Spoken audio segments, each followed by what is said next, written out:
네, 좋은 아침입니다. 모닝쇼 이건입니다. 자, 오랜만에 3대 지수가 일제히 상승했었던 미국 증시가 되겠습니다. 많이 오른 건 아니지만 그래도 이날은 시장에서는 국채금리 수익률에 대한 그런 부담감이 줄어들었다라는 점이 유효했다라고 보실 수가 있겠고요. 거기에 더해서 약간은 좀 아쉬운 게 장 초반에 약간 하락세가 좀 나와줬었는데요. 아무래도 경기 침체에 대한 우려도 초반에 고민을 했었던 미국이 되겠습니다.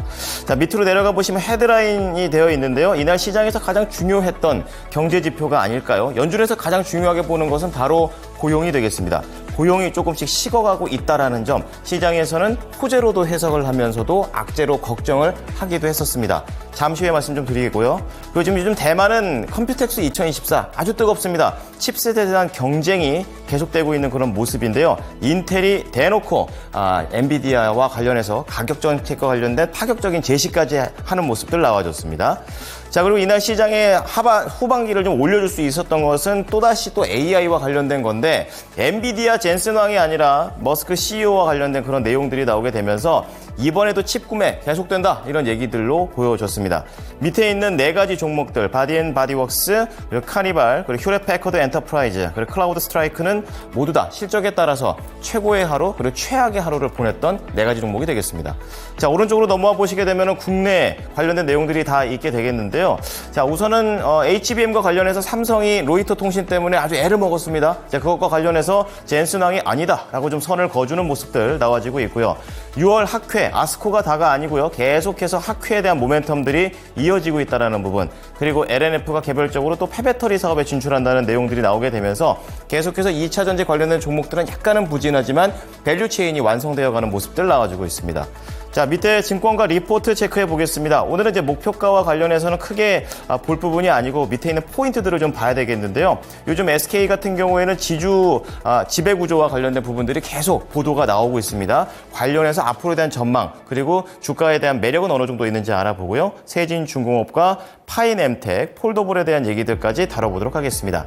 자, 미국 증시는 이제 3대 지수 모두 다 상승하면서 오랜만에 거래를 마치는 모습이었고, 장 초반에는 약간 혼조, 하락 출발을 했다가 장 중반 이후부터 올라가면서 거래를 마치는 그런 모습들을 보여줬습니다. 다우존스 38,700선, 그리고 나스닥이 16,800선까지 올라가면서 자리를 잡는 모습 나와줬습니다.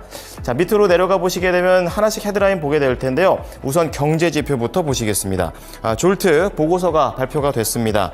미국 노동시장의 수요 흐름을 보여주는 구인 규모가 4월 들어서 2개월 연속으로 감소세에 접어들었습니다.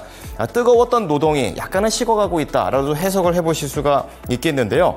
현지 시각으로 4일이 되겠습니다.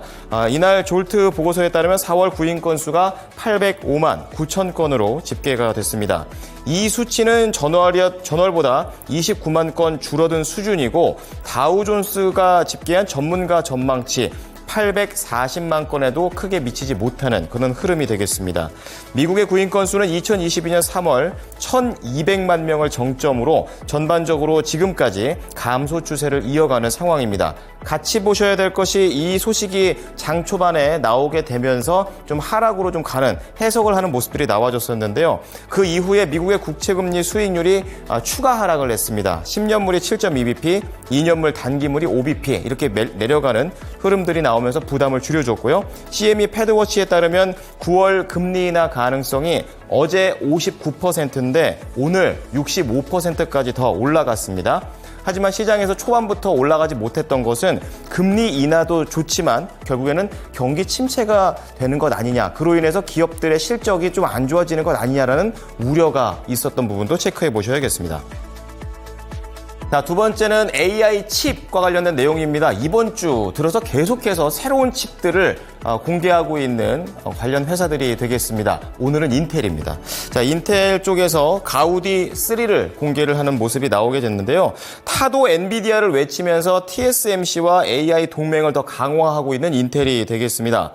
자, 현지 시간으로 4일입니다. 인텔의 팻 겔싱어 CEO는 대만 타이베이 난강 전시장에서 열리고 있는 컴퓨텍스 2024 기조연설 무대에서 선두인 엔비디아를 꺾겠다는 의지를 여과 없이 드러냈습니다.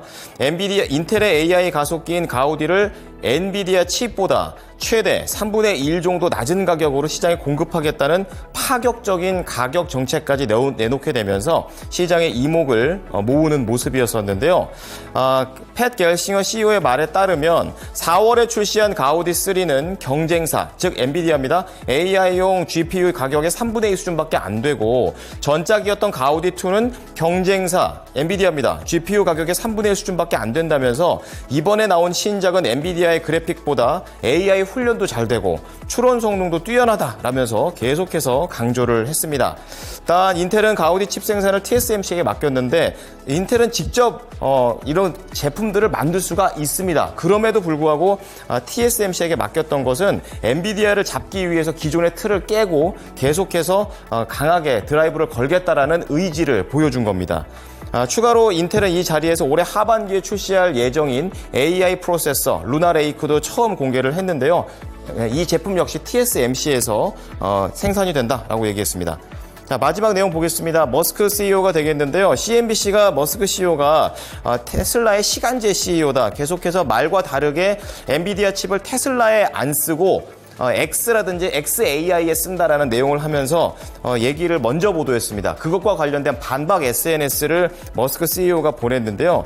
자신의 SNS에 내가 말한 테슬라의 올해 AI 지출액과 관련해서 100억 달러, 그리고 중에서 절반가량을 내부 비용으로, 그리고 주로 테슬라가 설계한 AI 추론 컴퓨터와 우리의 모든 차에 탑재된 센서, 그리고 도조에 사용된다라고 썼고요. 또 AI 훈련과 관련해서는 엔비디아 하드웨어가 그 비용의 3분의 2 가량이 되고 테슬라의 엔비디아의 구매에 대한 현재 추정치는 올해 3-40억 달러, 우리나라 돈으로 4조에서 5조 5천억 수준이라고 밝히게 되면서 내용과 좀 다르다라는 반박 기사를 올렸고 관련해서 AI로 인해서 지수들은 올라가는 모습이었습니다. 자, 나머지 4가지 종목 체크해 볼 텐데요. 베스트바디웍스 같은 경우에는 부진한 전망을 발표하게 되면서 이날 종가로 12.82%나 급락하는 모습을 보여줬습니다. 시간 외에서는 추가로 안 밀렸고요. 1분기 실적과 관련해서는 예상치를 상회한 모습입니다. 자, 그리고 다음은 카니발이 되겠습니다. 크루즈 배를 모으는 그런 회사가 되겠는데요. 종가 기준으로 5.8% 올랐습니다. 증권사 필헌트에서 매수 의견을 상향 조정한 것도 있고, 그리고 크루즈 오스트레일리아에 합병을 해서 카니발 브랜드 자체의 생산 능력을 올린다라는 긍정적인 소식이 반영이 됐고요. 자, 이번엔 휴렛 패커드 엔터프라이즈가 되겠습니다.